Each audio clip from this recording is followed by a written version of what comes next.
All right, well, we're going to roll right on to our next speaker here. Thank you, Cheryl Blair, for being with us today. She is the founder of Above the Horizon Wellness, and she is a safety, health, and lifestyle coach. Now, she's got 20 years of frontline mining experience. She knows the deal. She gets that big picture. She gets the frontline experience. And she has started a business now to be part of having a positive impact on the mining industry. And she's doing that through facilitation, coaching, and training for the mining industry. So today, the talk we're going to go into here is proactive mental health strategies and leadership that goes beyond compliance. So we're talking about going deeper than just checking the boxes. We're really talking about what it takes on a fundamental level to create that safety. So Cheryl, welcome. So happy to have you here with us today. Thank you, So we Erica. often say, you and I have had some conversations to warm up for this. Yeah, so happy to have you. So we often say we plan maintenance for machines, but not for people. All right, we spend money on machines, but maybe we don't invest in the human side. So what does that metaphor have to say to us about proactive mental health and what that actually looks like in the mining industry, especially in times of high stress or uncertainty? Yeah, now the last number of years, I want to thank you, Erica, for bringing me on and listening to everyone else here today. It's very inspiring to know that there's many of us ladies that are wanting to help. And that's where I come from. When I started way back when, there was nothing for the training that there is today. But what I noticed that the machines got all this attention. We own the machines. We even had to do some painting on the machines when the machines were in for their PMs. There was all kinds of maintenance done for these machines. So what is missing for us? What is missing for us? I had courageous safety leadership training way back in the Berg days, and it was probably the best training I've ever had in my entire life, to be honest, because that gave me the voice that I needed to move forward. But I'm looking back at the miners that I worked with. I had a voice and I just started. They had a voice, but they didn't use it. So that being said, many years later, many more trainings later, what's the missing piece? Is the courageous safety leadership needs courageous self-care. And let's just start with the mental health training, psychological safety. Well, when the miners, macho miners, and that's what we'll call them because that's what we all know that they are, and I love them all dearly. They're very hard workers, but they put everything and everybody else ahead of what they need to do to care for themselves. When I think back of when my little granddaughter was born, and I said to my son, I said, look at her, she's sitting on the change table and she's breathing. You can see her stomach moving up and down and up and down. Where did we unlearn this? Where did we unlearn this? So most of us Full are shallow breathing. breathers Yes. unless you put the work in and you practice, right? I find myself as I just drove across Canada yet again, and I'm sitting in traffic and I'm going, okay, Cheryl, breathe. So that's all I have to tell myself now, that I remember to breathe so I stay calm and I don't end up in a stress response where I get angry, irritated, frustrated, could cause an accident, right? Yeah. So at the end of the day, what do we need to do? We need to educate our workers, and we have to start with leadership because that's where the buy-in comes in.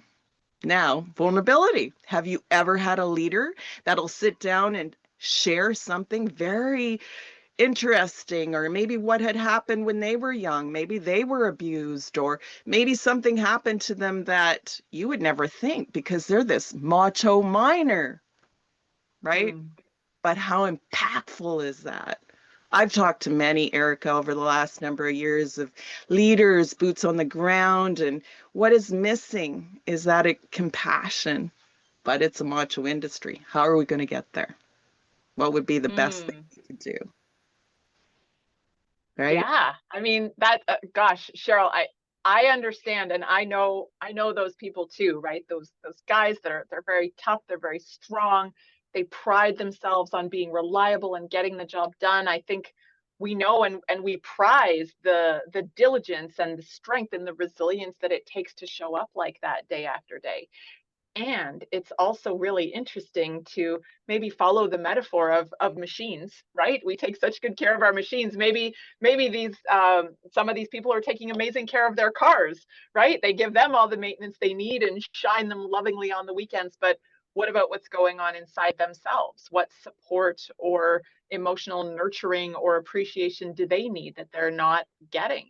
And I've become very aware of this myself in terms of how much sleep do I need? How much protein do I need? How much hydration do I need before my performance starts to decline? So when we pay attention to ourselves and what we need, I think in a way, it's just very logical, right? Just to admit that we are fallible human systems. It's okay to need things, and it's okay to admit maybe if we've been through something challenging in the past, or if we have a problem that we're struggling with and we need to ask for support.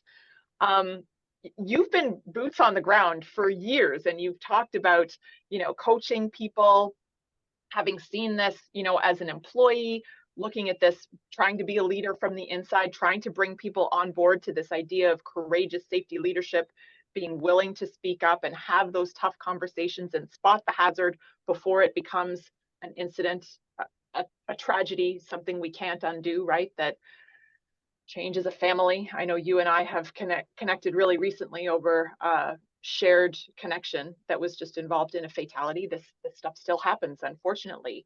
And just working that backwards, as Heather was saying earlier, if we can get to a point where we're having those conversations, we're in this proactive, preventative mode. It really starts with that psychological safety. So, what in your experience, I'd love to leave it to you to take this in either direction. Do you want to talk about what happens when we ignore psychological safety, or what happens when we get it right and we start to prioritize some of what you're talking about here with self-care, with well-being, with showing up a little bit vulnerable, allowing ourselves to be human? What happens in either case? Well, in either case, if we ignore it, it's just consistency wins. Whichever way you want to look at it, Erica, consistency. So if you Mm, consistently show up and think, well, I need to drink more water today, or I need to practice on my breath work because I can tell I'm not getting enough oxygen. It's just that moment, just like consistency when we're taking shortcuts at work.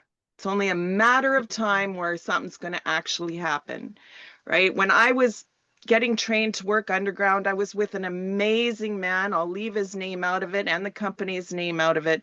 He was amazing. But the shortcuts that man took at work was mind blowing, literally. mm, Now, how many lives that man had? We said he was always the man that would just outlive us all. He hasn't. He's passed on, but not from a mining accident.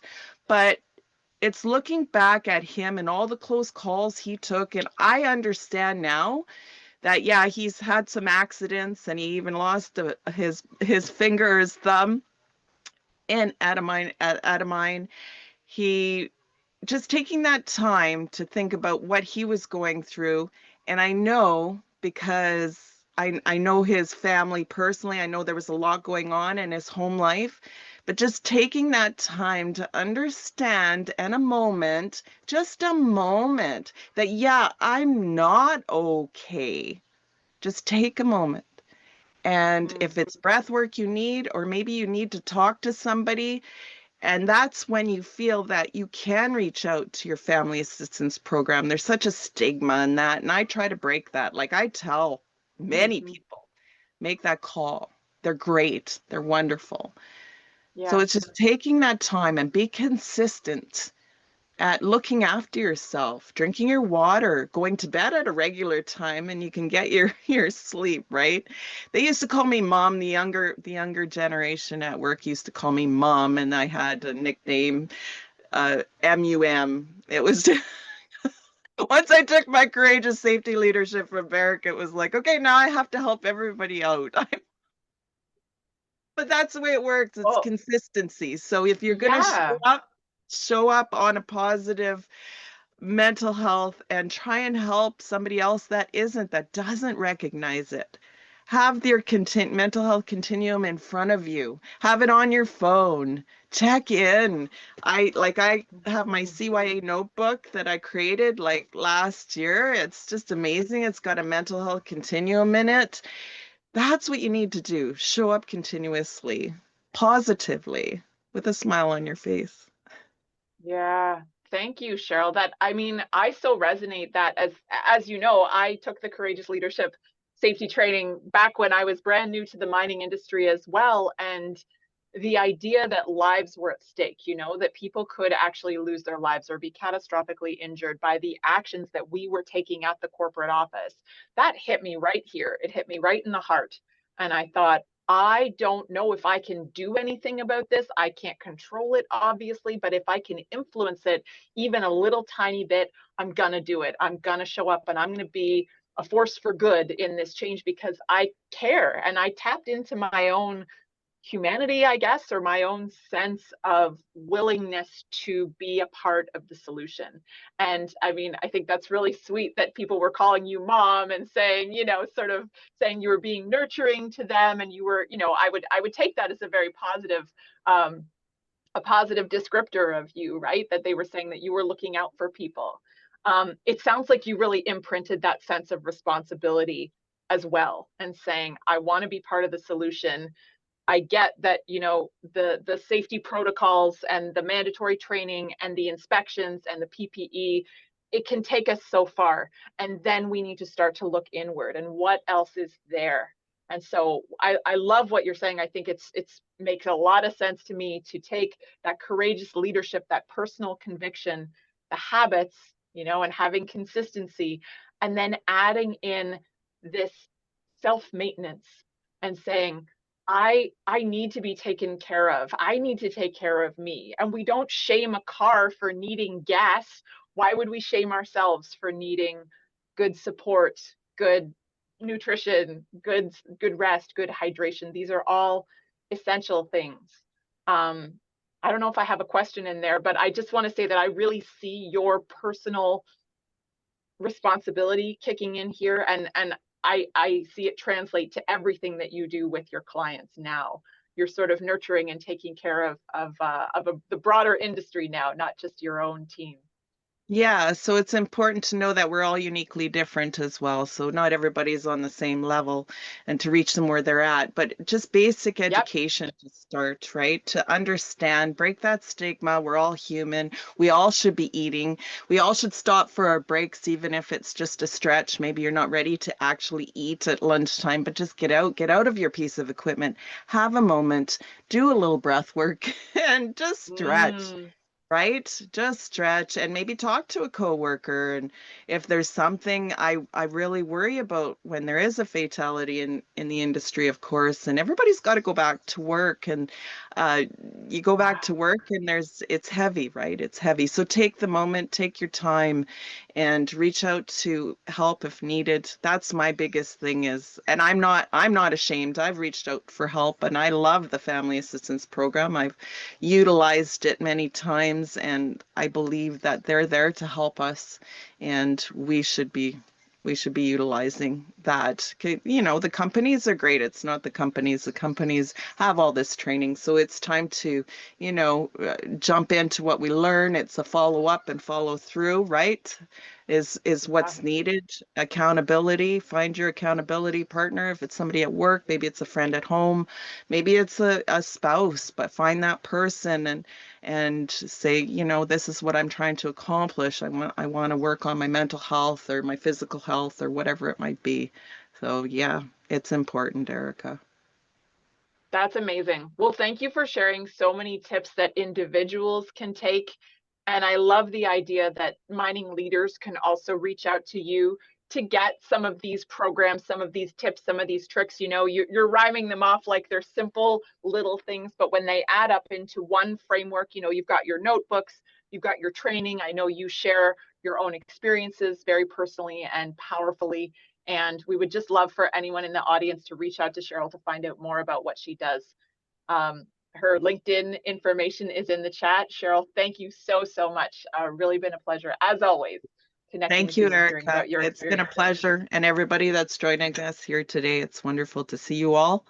And Yes. thank you. See.